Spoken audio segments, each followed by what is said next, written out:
Okay, now we're back with the Naki boy. Let's see what he has to say now. So, we have two questions for tonight. Number one, when we talk about Isaiah 53, the chapter we've just read, number one, what in this chapter tells you that it's about the Messiah? What in this chapter tells you that it's about the Messiah? In this chapter alone, there's little that tells us that it's about the Messiah. But if I apply it to the Messiah, what in this chapter tells you that my application is wrong? Well, we showed you, Naki boy, that it was wrong in the first video that I made for you. We showed you completely that is wrong. But let's go on. Nothing either, right? So, that being said, you would have to have corroboration elsewhere to either prove my messianic application is wrong or right. So we have just done that, and in my book, we can conclude that there is nothing wrong with the messianic application. No, you didn't do that. You're a liar. And I'll show the whole world that he's a big liar. You'll soon see. That will suffer, possibly die. All you could get out of this is that the servant would possibly die? Sorry, Rabbi, but the language cannot be any clearer. The servant dies. And since that means nothing else than that the servant rose from the dead, pointing to a resurrection of the servant. Watch this. Okay, it's unbelievable, this guy. We see the fruit of the work. Where did he see the fruit of the work? He ran away after his resurrection. He ran like a bat out of hell. So no one can see. Where did he see the fruit of his work? And listen to this moron. He posted Jewish interpretation in his ear. And what is that? Yet it pleased the Lord to crush him by disease, to see if his soul was offer itself in restitution. It pleased the Lord to suffer him because, what does that mean? To see if he'll repent, that he might see the seed prolong his days, and the purpose of the Lord might prosper by his hand. I thought your God didn't do any sin. So what is he repenting? Unbelievable, this moron. You can't get any bigger moron than this in your life. Okay? And we'll soon see the rest. Watch the moron go on again. It's nothing else than that the servant rose from the dead, pointing to a resurrection of the servant. Yes, it's a pointing. It doesn't say that a resurrection. It's always points. Not just atone for sins, Rabbi. I have to point out that the chapter unambiguously tells us that the servant will bring atonement about through. No, you didn't point out anything. We watched the videos, the first video and the second video. We didn't point out anything that it's vicariously did. And why don't you point it out, Naki, idol worshipping devil? The Christians, their reading. That's giving the Christians their reading? Excuse me, Rabbi, what is your alternative reading? I think your rabbis of old, whom you rely upon so heavily, read this just as we do. And I'm particularly talking about Rashi here, among others. Although Rashi's interpretation is not messianic, he still says that the servant suffers for others. He claims that Rashi says that the servant suffers for others. Let's see if that's the truth. Okay? First, we have to give you a little background in Isaiah 53. Here, it starts in Isaiah 52.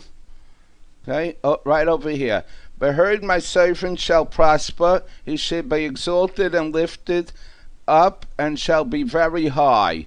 This is God talking. According as many were appalled at thee, so mad was his visage, unlike that of a man, and his form unlike that of the sons of men. So shall he startle many nations. Kings shall shut their mouth because of him. For that which had not been told them shall they see, and that which they had not heard they shall perceive. That was all God talking. Now the nations are talking. Who would have believed our report? You see, it's a plural, the nations. And to whom has the Lord revealed? For he shut up right forth as a sapling and as a root of dry ground. He had no form, nor comeliness that we look upon him, nor beauty that we should delight in him. Is that the J-boy? He was despised and forsaken of men, a man of pains and acquainted with disease, as one from whom men hide their flesh. Sure disease did he bear, our pains he carried, whereas we did esteem him stricken, smitten, and of God, and afflicted. But he was wounded because of our transgressions. He was crushed because of our iniquities. The chastisement of our welfare was upon him, and with his stripes we were healed. Now, let's see what Rashi says. An expression of blood in all places. And now we see that this came to him not because of his low state, but that he was chastised with pangs, so that all the nations be atoned for the Israeli suffering. The illness that should rightfully have come upon us, he bore. Yet we accounted him, we thought that he was hated by the omnipresent, but he was not so. But he was pained because our transgression and caused because our iniquities. So does Rashi say that he believes in atonement? He's saying, just like I said, that the nations are saying, we thought that he was being pained because of his suffering, and now we see he was pained because we afflicted him. So Rashi does not say what he said. He's a lying little devil. Okay, the chastisement also was upon him, the chastisement due to the welfare that we enjoyed came upon him, for he was chastised so that there be peace for the entire world. Okay, you ask any Christian in the olden days, they killed Jews and chastised them, and they thought they would have peace by killing Jews and everything. That's what he's saying over here. And this liar says that Rashi says that he believes in vicarious atonement. You see what a lying devils they are? Unbelievable. It says that the servant suffers for others. See, he still says the servant suffers for others. He does not say. Identify the servant as the Messiah. It couldn't possibly be talking about anybody. In other words, there's no word in the verse, in the chapter, that says we're talking about a future king or the future Messiah. The word Mashiach does not appear. So that in itself is a major weakness. Again, Rabbi, with all due respect, the word Mashiach doesn't appear.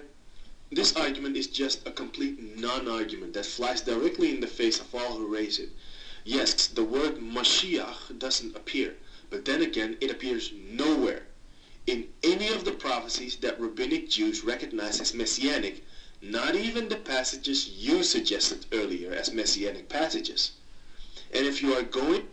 Okay, what the rabbi is saying, lying devil, is that it appears nowhere that this is talking about the Messiah. We see in Isaiah 11, and there shall come forth a shoot out of the stock of Jesse, and a twig shall grow forth out of his roots.